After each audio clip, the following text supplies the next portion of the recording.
Movie posters are typically not the most prominent part of a film's marketing nowadays. With things like social media and online film discussion, it mostly comes down to things like film trailers and the like, and a lot of movie posters as a result aren't given much attention and rarely do anything beyond the bleeding obvious.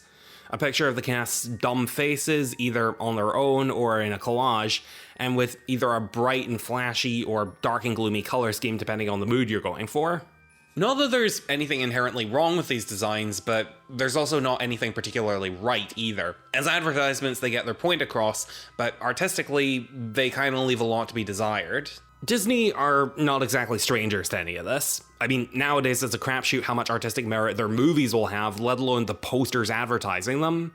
But once upon a time, not only were their movies some of the best the industry had to offer, but also the posters did a much better job of convincing you. Now, I'm not necessarily talking about classic Disney in general.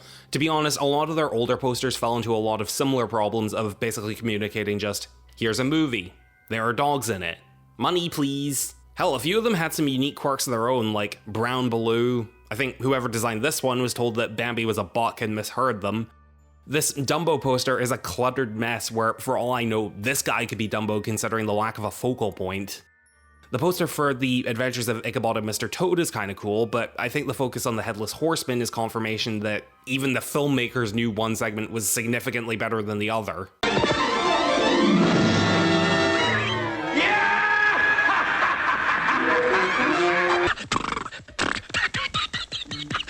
The posters I actually want to discuss are the ones that started with the Disney Renaissance. Unlike previous posters, which put the marketable character designs front and center, often shoving in as many as they could, here we have the poster for The Little Mermaid.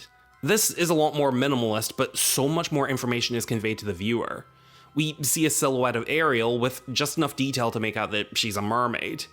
But we also see that she's deliberately sitting above water. Wait, that's not where mermaids typically congregate. What gives? Well, if you look a little bit closer, you can see that she's looking upward. Maybe that little patch of land isn't enough for her. Maybe there's a world just above the water that she wishes she could be a part of. A world she can see from the bounds of the ocean but never touch. A world represented in the poster by the sparkling starry sky and glowing moonlight that Ariel has to leave the water to fully appreciate. But who is this shadowy mermaid and what exactly is it she's longing for? You'll have to see the movie to find out. Another poster I really like is the one for Aladdin. Here, the mysteriousness of the Little Mermaid silhouette is dialed up to 11 with this unassuming oil lamp engulfed in darkness, lying dormant, forgotten by the rest of the world. That is until this equally unassuming figure comes partially into frame. And as this resting lamp is touched for the first time in who even knows how long, it begins to illuminate. But not in the way that a normal lamp would. Not with a small, lingering flame, but with a shining, otherworldly light floating from the nozzle, wisping away in every direction, seemingly with a mind of its own. And then you come back to that bit of text at the top of the image. Imagine if you had 3 wishes, 3 hopes, 3 dreams, and they could all come true. And from all that, we know whoever those hands belong to, whatever he's awoken from that lamp, his life is about to change forever. Wouldn't you like to find out how? Then there are the posters where information is conveyed a little more explicitly and are a bit more epic in scale, like The Lion King, The Hunchback of Notre Dame, and even going slightly beyond the Disney Renaissance, we've got Atlantis the Lost Empire and Treasure Planet. These compositions are a bit more elaborate, where the characters are just a very small element, to convey that even they are just one piece of an overall very grand story. The Lion King's poster depicts Simba overlooking the Pride Lands, getting across both the excitement and the daunting responsibility of ruling over this beautiful, expansive kingdom, which are both prominent themes of the story. Hunchback shows this small, uniquely bodied character living in this little dark location, looking over into the vibrant and lively world that's just out of reach. It's essentially the same principle as the Little Mermaid poster, just on a bigger scale, which makes sense given Hunchback's more grandiose story. The posters for Atlantis and Treasure Planet showcase the characters, again in a very minimal sense, while the focus is on artifacts and ancient civilizations and distant planets and nebulas in a galaxy that they're here to explore. It's a logical choice considering these are adventure movies, so naturally the most interesting part is going to be the places they're adventuring in and what they're adventuring for. Only a small amount of emphasis is put on the characters because they're here for the same reason you are, to discover. Finally, you've got the movie posters, which are pretty direct and to the point, similar to the posters I complained about at the beginning of this video, but that's not necessarily a bad thing. Like I said, there's nothing inherently wrong with simplicity, and these posters find ways to make it work really effectively. The poster for Hercules, for example, is a pretty simple collage of all the characters, but it suits the tone the movie is going for. Hercules is a very high-energy, in-your-face movie, so it makes sense to give the poster a very busy and crazy composition.